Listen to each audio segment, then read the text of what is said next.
We stay in the UK. Another team that you're pretty closely aligned to is Chelsea. Chelsea secure apparently a front of jersey sponsor. Now, this one here is quite the story based on what I've read. What is going on at Chelsea? Wow.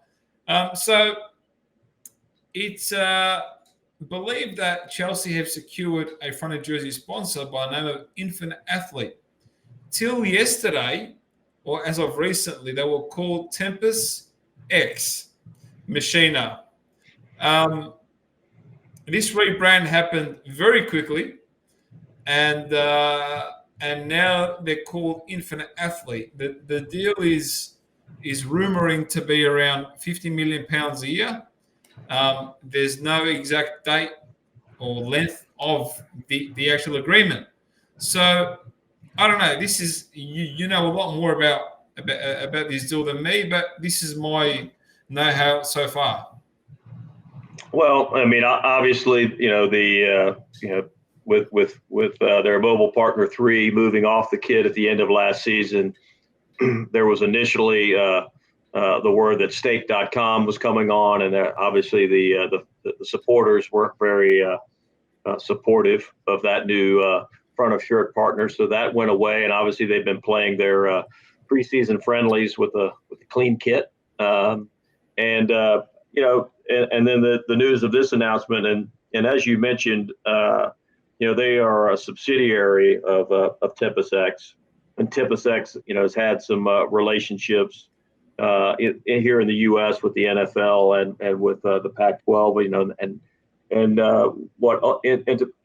the Intimate Athlete brand, is performance-based AI, that kind of stuff, and so that's one of those things that has been, certainly growing in the business, and there's an existing relationship in that space with the parent brand. Obviously, Chelsea, having American ownership, having being the globe, the biggest league in the world, from an opportunity to, if you're gonna make a name for your brand, one of the best places to do that is on the front of a Premier League shirt, and Chelsea's got obviously a global following, and probably needs a little AI help into developing their talent, because they certainly couldn't do it by buying quote talent last year. So maybe this is we see a resurgence on the pitch with the Blues, and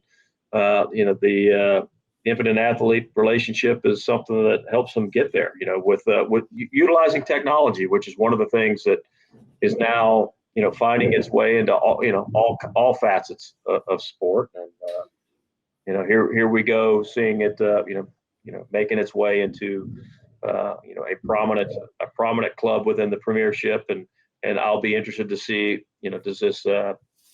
does their brand continue to spend into some other clubs likewise, but obviously tip of the spear here with Chelsea, taking them off the I need a sponsor list, and right just in time for their Premier League opener here in a few weeks.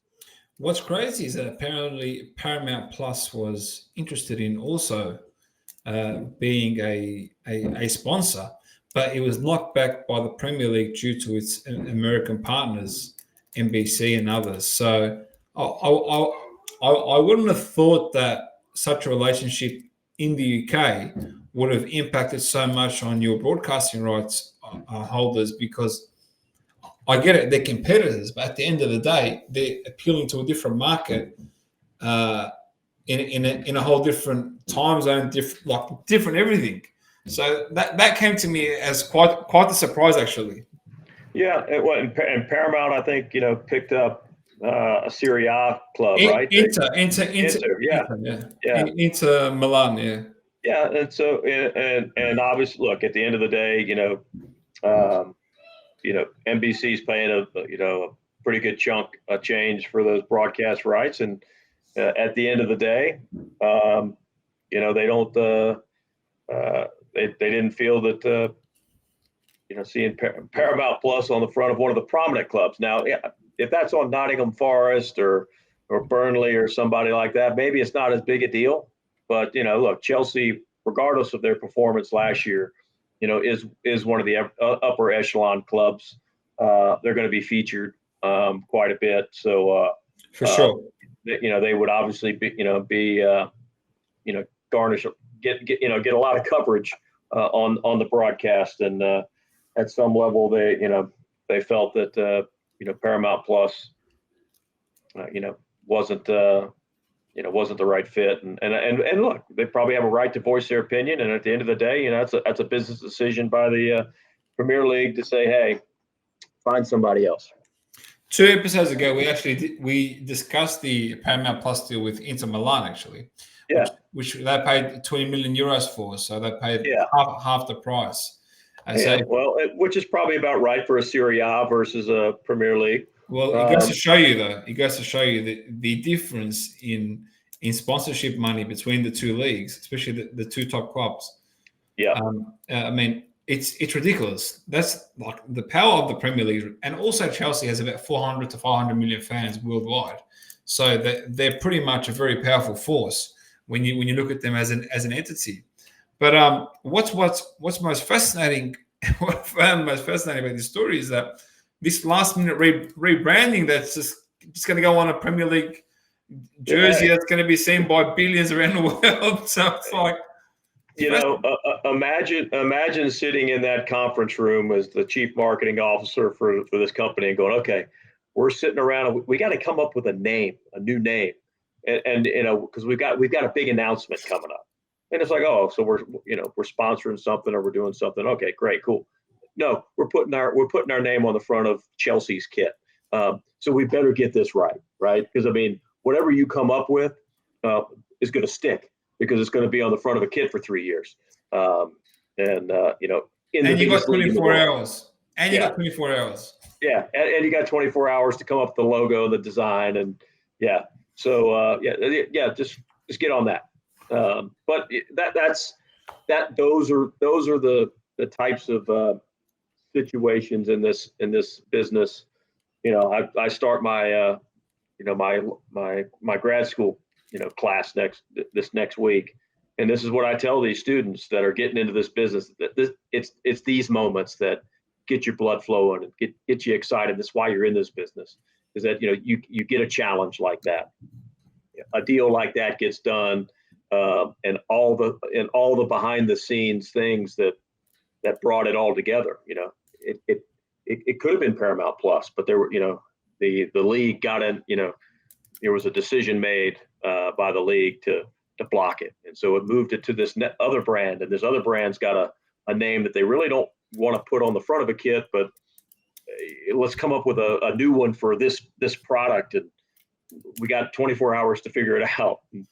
You're sitting there with a brand team and a marketing team and a sponsorship team and a commercial team, and everybody's you got a printer over here with a bunch of jerseys ready to stamp it on the front of the jersey for a press conference, and no different than the whole lead up to a Lionel Messi showing up in an MLS. I mean, all those are moments that you can never predict, but God, it's fun as hell to be in the middle of them. So 100%. And we get to talk about it.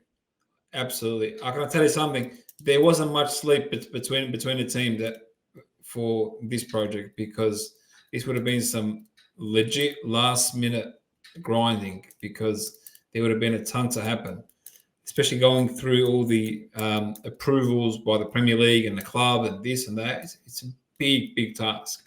So there you go. Interesting, very interesting times. We're seeing a change of the guard, where Abrahamovic's old legacy, 3 was a partner for many years, now moves on, and Mr. Todd Bowley comes through and brings in his own people, his own sponsors, his own everything. He's changing the game. He's changing the game, Todd.